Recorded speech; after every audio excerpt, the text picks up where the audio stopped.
Comme son nom l'indique, Monsieur Mangas est un fan de manga. Dernier de la race des guerriers mangas, il parcourt le mangaverse à la recherche d'œuvres à critiquer.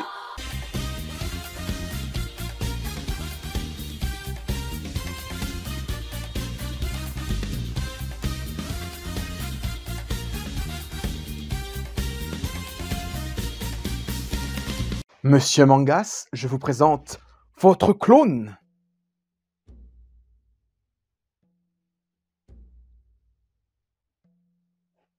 C'est ma copie conforme. Oui, je l'ai nommé Otak Boy, c'est le nom que j'ai choisi. On est identique à tous les points, sauf au niveau de la voix. Il peut parler, ça te surprend? Tu es quand même son créateur.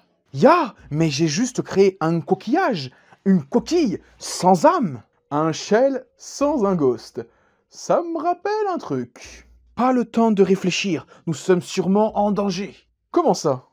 Professeur Kira, merci de m'avoir créé. Mais désormais, je vais devoir me passer de vos services. Au revoir. Nine! Tu viens de le tuer? Il le fallait. Mais t'es un monstre! Je prends ça pour un compliment. Et maintenant, tu vas me tuer aussi? Pas maintenant. J'aimerais d'abord vous voir critiquer un manga. Et j'ai trouvé le manga parfait à critiquer. Ghost in the Shell. Bonjour tout le monde et bienvenue dans cette très grosse vidéo sur l'univers de Ghost in the Shell. Avant toute chose, je tiens à le dire tout de suite, cette vidéo va être consacrée aux adaptations animées de l'univers créé par Masamune Shirow. Je ne vais donc pas parler dans cette vidéo du manga ou du film ou de tous les autres produits dérivés autour de la franchise. Ici, on va se consacrer uniquement aux séries d'animation, films d'animation, OAV et j'en passe. Mon but avec cette vidéo, c'est de présenter aux gens qui ne connaissent pas l'univers de Ghost in the Shell les différentes productions et de les aiguiller au mieux vers le bon film, série ou OAV par lequel commencer et quoi enchaîner ensuite. Je vais donc présenter les différentes créations dans un ordre plus ou moins de sortie et je vous expliquerai à chaque fois où il se place dans la chronologie de Ghost in the Shell et qu'est-ce qu'il faut voir avant ou après. Mais avant ça, c'est quoi Ghost in the Shell?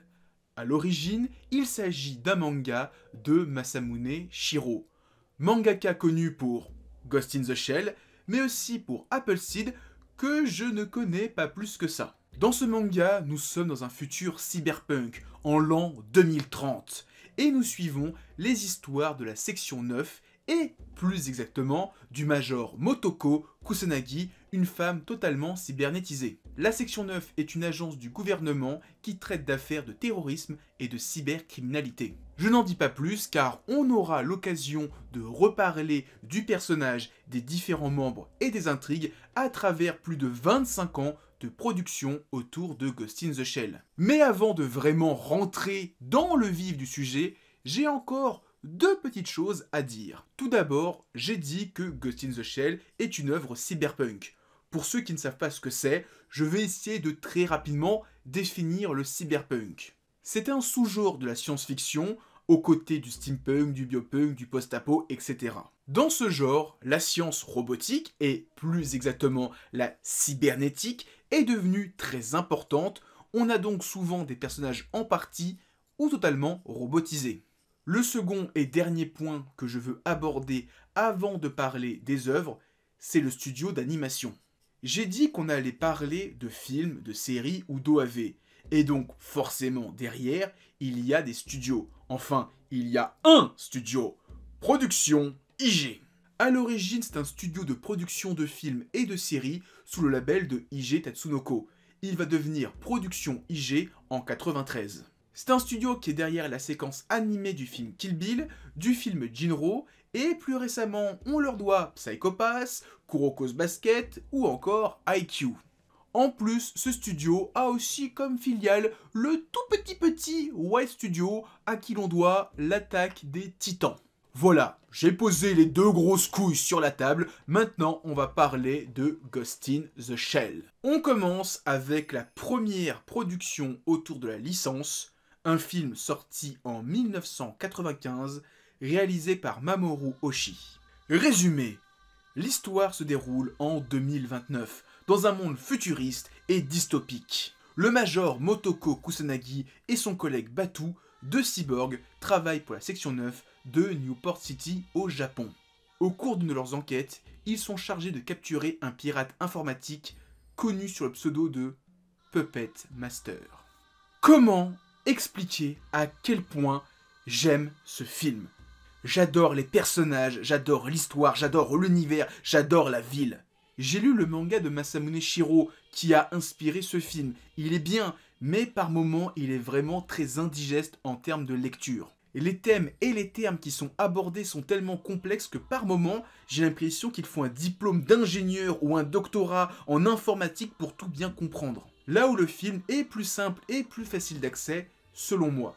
Et encore une fois, pour moi, le film est parfait. Il dure 1h20, soit 80 minutes, qui défilent à toute allure et qu'on n'a pas le temps de voir venir.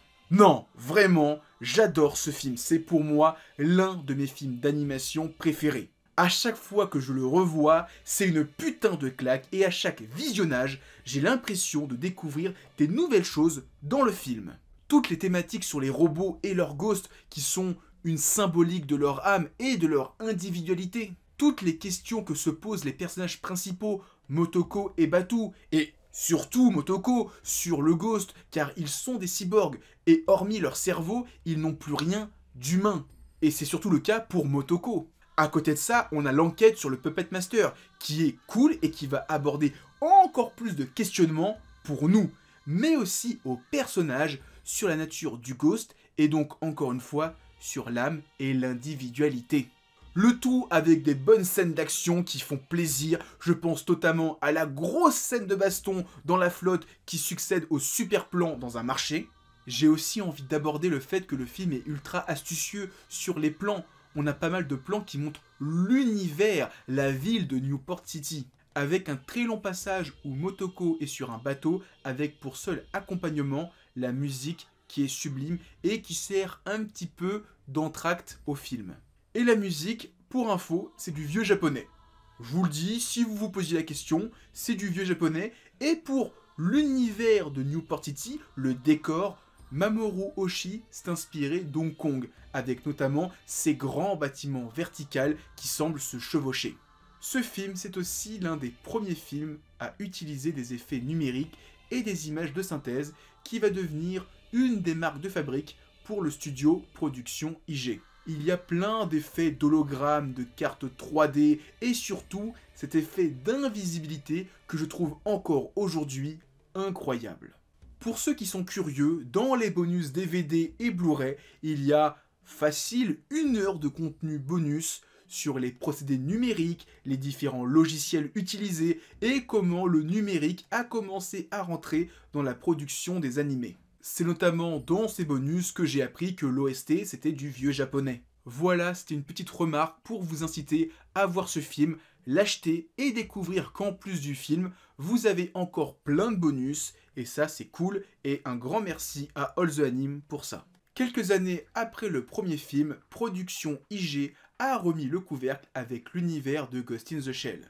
Avec cette fois 2 projets en parallèle, on va d'abord aborder le projet qui est sorti en premier, à savoir la série Ghost in the Shell Standalone Complex. Résumé, en 2030, le monde entier est tissé de réseaux électroniques. Une force spéciale d'intervention, la section 9, a été mise en place par le ministre de l'Intérieur pour traquer et exterminer la criminalité.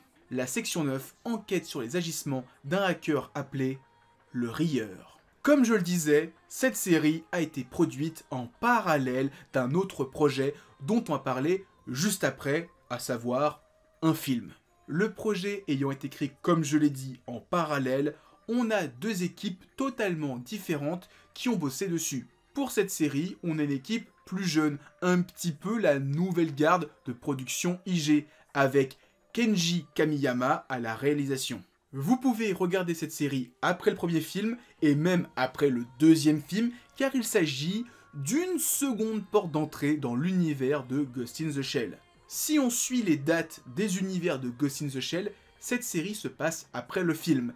Mais c'est en fait impossible parce que au vu des conséquences du film, c'est impossible de la considérer comme une suite. On pourrait alors se dire que ça se passe avant le film, mais c'est un petit peu la même chose au vu des conséquences de la série, c'est impossible que le film soit sa suite. Voyez donc cette série comme un univers parallèle au film.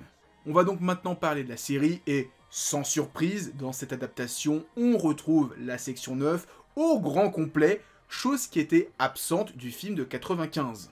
Dans le film, on avait le major Motoko Kusanagi, Batu et Togusa qui formaient le trio de personnages principaux, ainsi que le directeur Aramaki et Ishikawa qui sont un petit peu moins présents.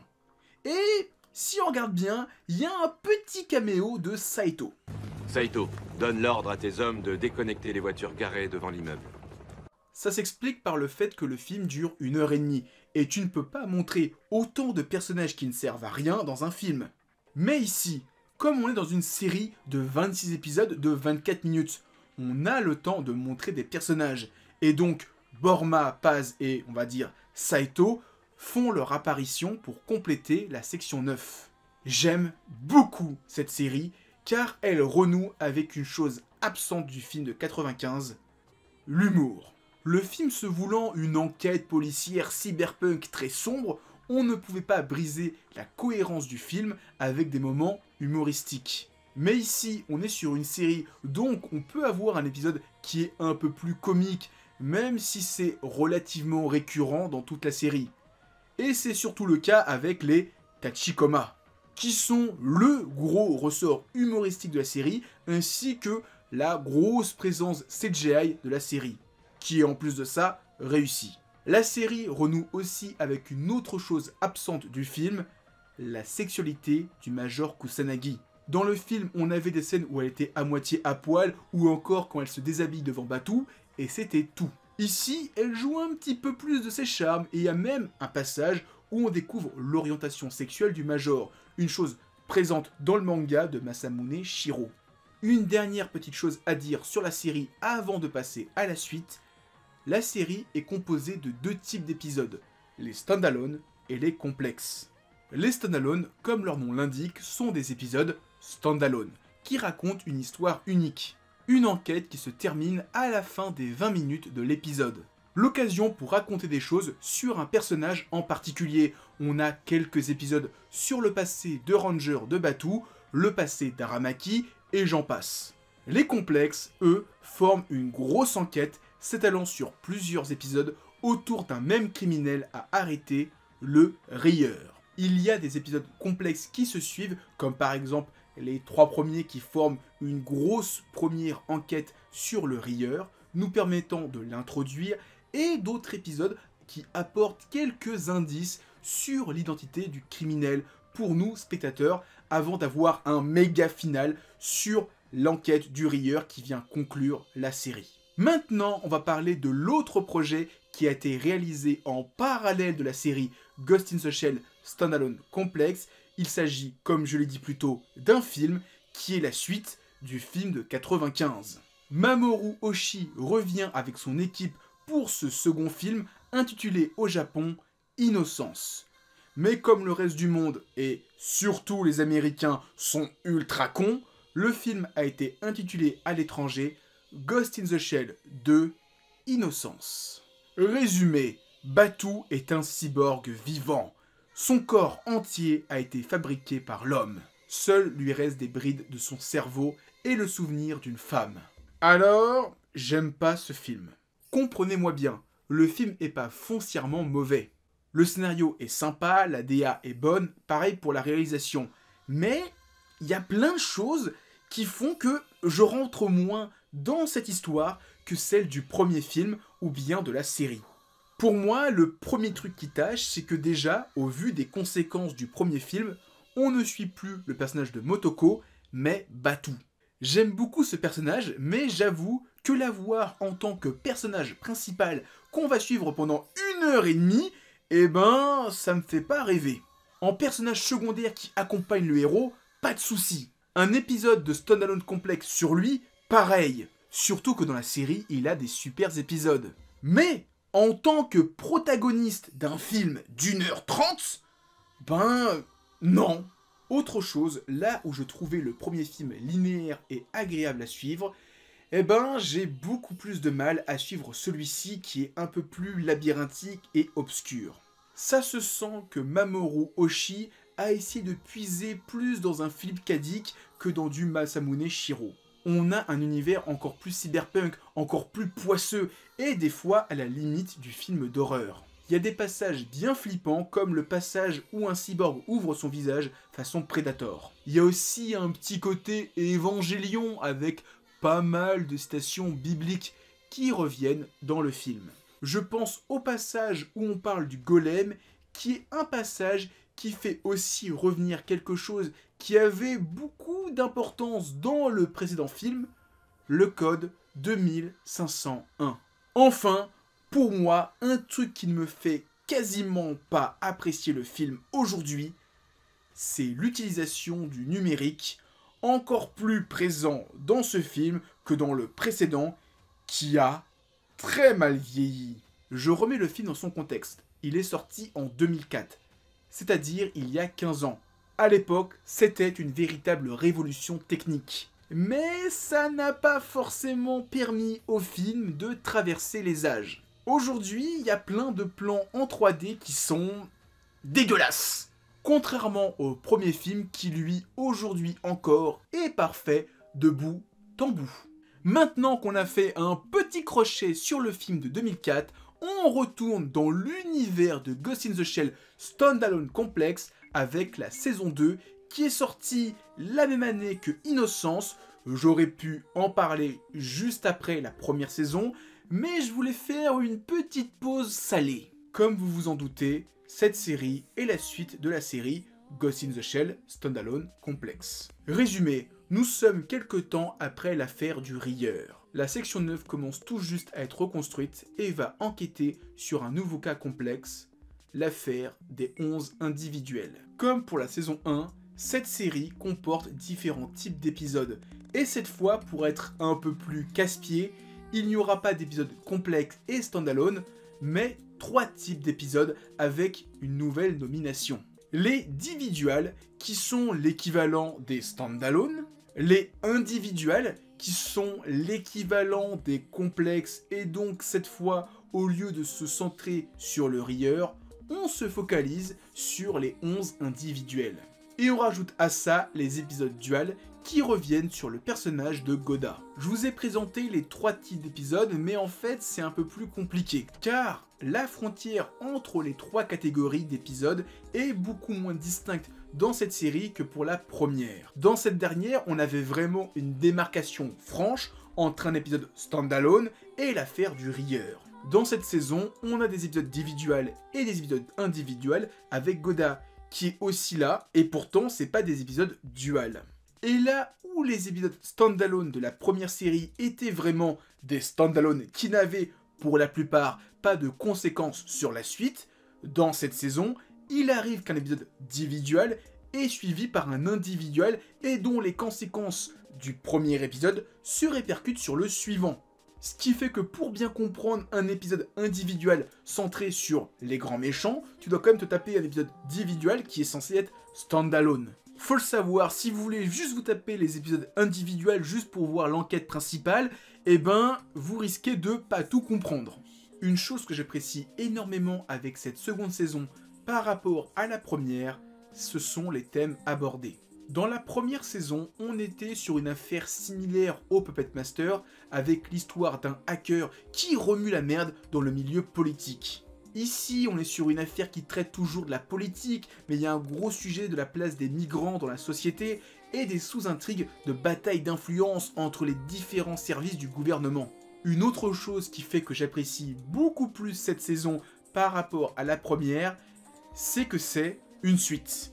De ce fait, la série se permet de mettre en lumière les différents membres de la section 9 qui n'ont pas forcément brillé plus que ça dans la première saison. Ce qui fait qu'on a un épisode entier centré sur Saito en tant que sniper pendant la guerre. Sur Ishikawa qui a servi sous les ordres du Major, un épisode sur Phase, un épisode sur Borma. C'est vraiment très cool d'avoir pris le temps de développer ces personnages secondaires qui étaient absents des deux films. On approfondit aussi le lore de l'univers de Ghost in the Shell. On nous raconte beaucoup plus les événements qui sont survenus au XXIe siècle, comme la 3e guerre mondiale nucléaire et la 4e guerre mondiale non nucléaire. On évoque aussi la guerre du Mexique ou encore la guerre de Corée. Très honnêtement, Ghost in the Shell Standalone Complex Masterclass, un bonbon. Et c'est pas fini! Car à la suite de cette seconde saison est sorti quelques mois plus tard 2 OAV intitulés Le Rieur et les 11 individuels. Il s'agit, comme vous l'avez sûrement déjà compris, d'une version condensée des intrigues principales des 2 saisons. En gros, vous enlevez les épisodes standalone et vous gardez que les complexes, vous essayez de compresser tous les épisodes pour que ça tienne sur 2 heures et vous avez le film Le Rieur. Et c'est plus ou moins la même chose pour le film Les 11 individuels. Si vous avez déjà vu les 2 saisons, ces OAV n'ont pas grand intérêt. Si vous n'avez pas envie de perdre du temps à regarder 50 épisodes, vous pouvez essayer d'aller très vite en matant les 2 OAV, même si c'est dommage car vous allez passer à côté de tout le petit sel de la série, à savoir les épisodes consacrés aux personnages secondaires. Et en réalité, ces 2 OAV étaient surtout là pour introduire la 3e partie de la franchise Standalone Complex, le film Solid State Society.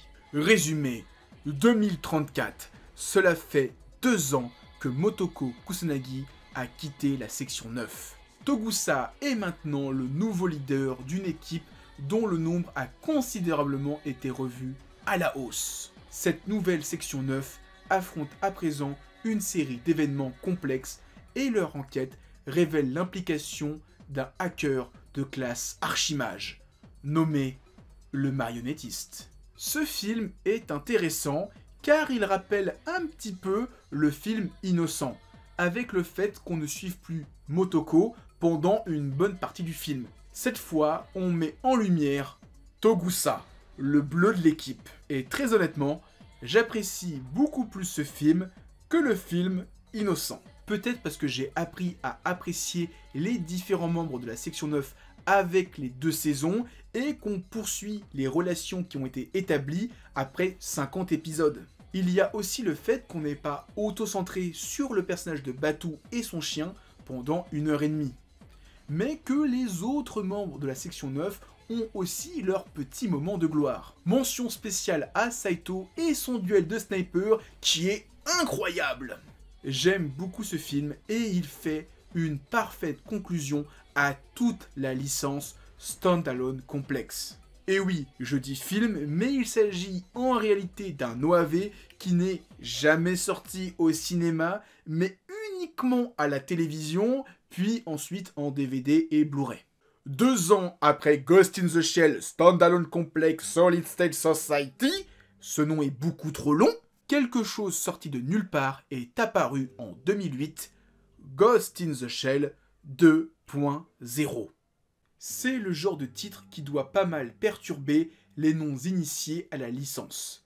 Car il y a Ghost in the Shell 2 Innocence et Ghost in the Shell 2.0. Alors, qu'est-ce que c'est Ghost in the Shell 2.0 ? Il s'agit tout simplement d'un remake du film de 95. Pourquoi l'appeler 2.0 ? Eh ben, j'en sais fichtre rien. Par contre, je peux vous dire ce qu'apporte ce film. Vous connaissez les films Star Wars ? Et surtout la première trilogie, qui a été remontée et remakée un nombre incalculable de fois pour y intégrer des scènes en images de synthèse ? Eh bien, Ghost in the Shell 2.0, c'est la même chose. On nous remplace des super plans super beaux par des images immondes en CGI qui ont déjà très mal vieilli. J'ai vu ce film une fois. Et très clairement, j'ai jamais eu envie de le revoir. C'est la seule création animée autour de la licence que je n'ai pas revue pour cette vidéo. Allez la voir si vous êtes curieux, moi en tout cas, je vous le déconseille. On arrive maintenant en 2013, 7 ans après le film Solid State Society et 5 ans après 2.0, avec la série d'OAV Ghost in the Shell Ares. Résumé, en 2027, un an après la fin de la 4e guerre mondiale, le monde est révolutionné par l'émergence de la cybernétique et des technologies informatiques qui permettent la naissance de nouvelles formes de criminalité. Vous l'avez peut-être compris avec le résumé, cette série se passe 2 ans avant les événements du film de 95, et donc 2.0, et 3 ans avant la série Ghost in the Shell Standalone Complex. Il s'agit d'un préquel qui va nous montrer comment Motoko, tout juste nommé Major, va rencontrer Aramaki, déjà directeur de la section 9, comment elle va le rejoindre, puis recruter les différents membres de l'unité d'élite de la section 9 qu'on connaît et qu'on a appris à connaître avec la série Standalone Complex. Problème, la série n'est pas un préquel de Standalone Complex, car au vu des comportements et des relations de certains personnages, c'est assez incohérent avec le peu de choses qu'on savait d'eux. Par exemple, on a eu un épisode entier sur Saito et sa rencontre avec Motoko pendant la guerre.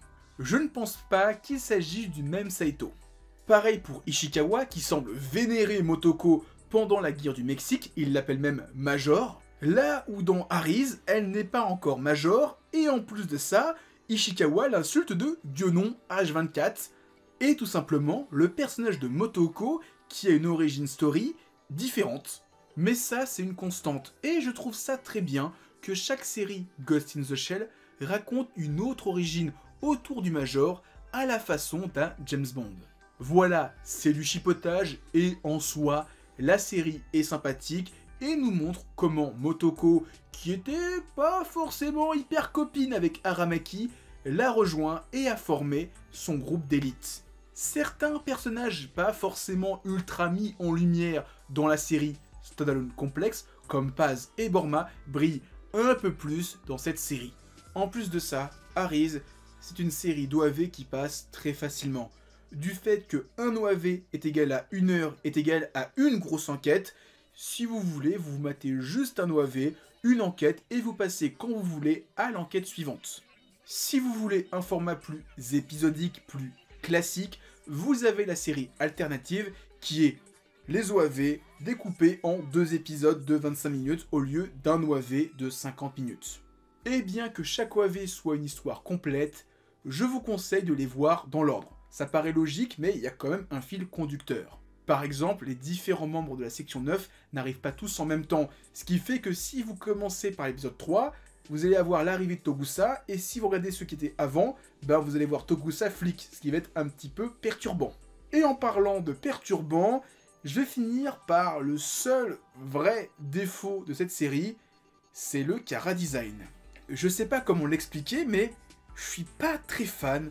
Je sais pas comment l'expliquer, mais je suis pas très fan. Entre la frange ratée de Motoko ou les têtes de gros bébés qu'ont les membres de la section 9, il y a un truc qui passe pas. On passe maintenant à Ghost in the Shell The New Movie, qui est un film sorti au cinéma, qui est sorti quelques temps après la fin du 4e OAV d'Ares. Vous allez voir, là c'est très compliqué. Ce film est sorti après le 4e OAV, le 5e et dernier OAV est sorti quelques temps après le film, mais se déroule avant ce dernier. Car The New Movie est la conclusion de la saga Ares. Je le précise parce que si on regarde les dates de sortie, on pourrait être légèrement perturbé et en droit de se dire qu'on va regarder les 4 premiers OAV, puis le film, puis le 5e OAV. Alors que non, il faut regarder les 5 OAV, puis le film. Car le 5e OAV se passe au mois de décembre 2028, là où le film, The New Movie, se passe en mars 2029. Et en plus de ça, il y a des morceaux d'intrigue du 5e OAV qui trouvent leur résolution dans le film The New Movie. Pourquoi faire simple quand on peut faire compliqué? Et je me dis que les Japonais, à l'époque, ils ont dû rien piter au film The New Movie, tellement, ils avaient pas toutes les informations pour bien comprendre le film. Alors oui, ce film, c'est la même chose que le film Solid State Society. C'est la conclusion, l'apogée, la touche finale, le point final à toute la licence Arise. Sauf que pour ce film, c'est la conclusion d'une enquête autour de Firestarter, qui avait déjà commencé depuis le 4e OAV. Là où Ghost in the Shell Standalone Complex Solid State Society, ce titre est toujours trop long, était une suite de la série, mais une enquête inédite. Mais je ne boude pas mon plaisir, le film déboîte de scènes d'action à tout va, et je vais finir par parler d'une chose que je vois régulièrement autour de ce film, qui est annoncée comme la genèse du film de 95, et je vois pas en quoi. Parce que si on se dit que la scène de fin de ce film fait écho au début du film de 95, en réalité a fait plutôt écho au manga. Avec la présence d'Aramaki et la séquence post-générique où Motoko et sa bande font un pique-nique est aussi tirée du manga. Donc en réalité, Arise est un préquel du manga. On arrive enfin en 2020 avec la dernière série Ghost in the Shell en date, Ghost in the Shell Standalone Complex 2045. Résumé, en l'an 2045, après une catastrophe économique connue sous le nom de Default Global Simultané, qui a détruit la valeur de toutes les formes de monnaie papier et électronique, les Big Four, nations du monde, se sont engagés dans un état de guerre sans fin, nommé guerre durable, pour maintenir l'économie en marche. Oui, cette série est la 3e saison de la série Standalone Complex et donc la suite du film Solid State Society. Et c'est très mauvais. Beaucoup de gens critiquent la série pour son aspect visuel, car on est sur une série en total CGI. Ça, je le comprends à moitié, car depuis le premier film Ghost in the Shell, celui de 95, on a toujours eu une intégration plus ou moins importante d'effets visuels numériques ou en CGI. Que ce soit des hologrammes, les Tachikoma qui étaient en CGI, ou encore les remontages moches en 3D. Tout ça, c'était de la CGI. Et au final, c'était pas déconnant de se dire qu'on aurait un jour une série Ghost in the Shell en total CGI, qui serait un peu l'apothéose, la consécration de tout le travail de production IG. Dommage, pour cette série, la CGI est claquée au sol. Ça pique les yeux tout ça. Mais le pire dans tout ça, c'est même pas la 3D. C'est le fait que c'est une série américano-japonaise. Comprenez-moi bien, je n'ai rien contre le fait qu'une série soit à moitié japonaise, à moitié américaine. Le souci, c'est qu'à l'instar de la série Senseiya Netflix, on est sur un Ghost in the Shell sauce barbecue et Big Mac avec Motoko qui boit du Coca-Cola. La série est donc techniquement pauvre et même au niveau de l'histoire, le concept de base de dire qu'il y a eu un effondrement économique, je trouve ça cool, mais en vrai, les 6 premiers épisodes, c'est un enfer sur Terre à regarder avec leur délire de proto-humain. Et les 6 suivants, c'est pas mieux. Bon, je vais être bon prince et je vais dire des trucs sympathiques sur la série. Je trouve que le fait que les personnages soient aux USA, c'est une bonne idée. Ça nous dépayse un petit peu du Tokyo qu'on a toujours eu. Qu'il y ait une nouvelle recrue américaine, ça ne me dérange pas du tout. Ça permet même de créer une nouvelle dynamique pour le groupe.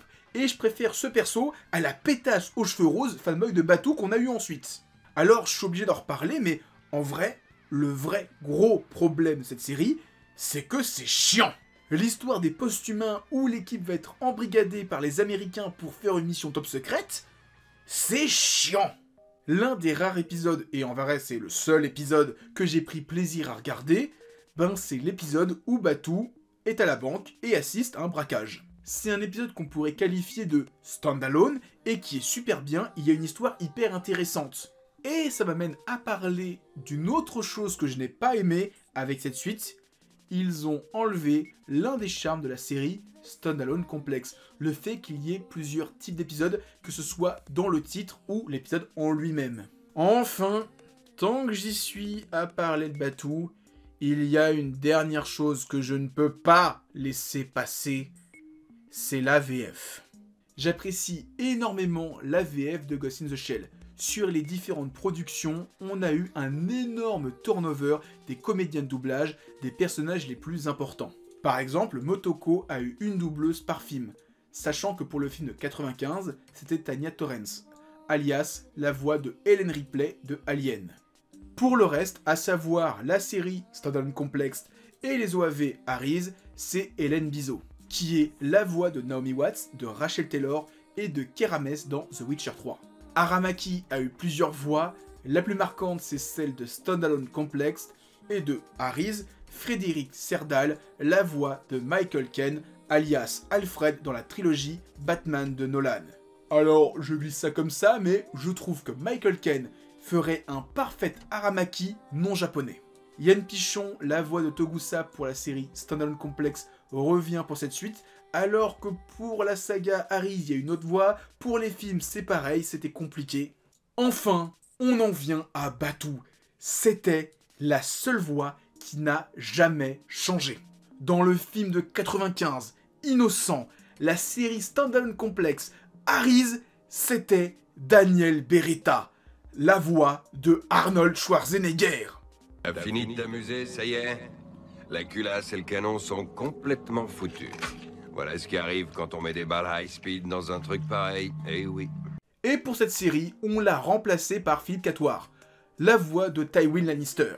Et je dis non, on ne touche pas à Daniel Beretta, on ne touche pas à Batuu, on ne touche pas à la voix de Arnold Schwarzenegger. En conclusion de tout ça, vous l'avez compris, Ghost in the Shell, c'est une franchise relativement complexe du fait que différentes productions se chevauchent sans pour autant être liées narrativement parlant. À ce jour, il existe 3 univers animés et donc 3 timelines différentes qui sont autant de portes d'entrée dans l'univers de Ghost in the Shell. Il y a tout d'abord le film de 95 et sa suite Innocent, ainsi que le remake moche du premier film. Ça reste un moyen rapide de découvrir l'univers de Ghost in the Shell, même si j'apprécie un peu moins le second opus. Ensuite, on a tout l'univers de Ghost in the Shell Standalone Complex, avec logiquement la saison 1, la saison 2, le film Solid State Society, et malheureusement la série Netflix 2045. Enfin, vous avez l'histoire de Aries avec ses 5 OAV et son final, The New Movie. Moi, dans tout ça, je vous conseille tout d'abord de voir la première chronologie, donc à savoir les 2 films, pour savoir si l'univers de Ghost in the Shell vous plaît ou non. Après, je vous conseille, ou plutôt, je vous recommande, Ghost in the Shell Standalone Complex, qui est personnellement ma vision préférée de Ghost in the Shell.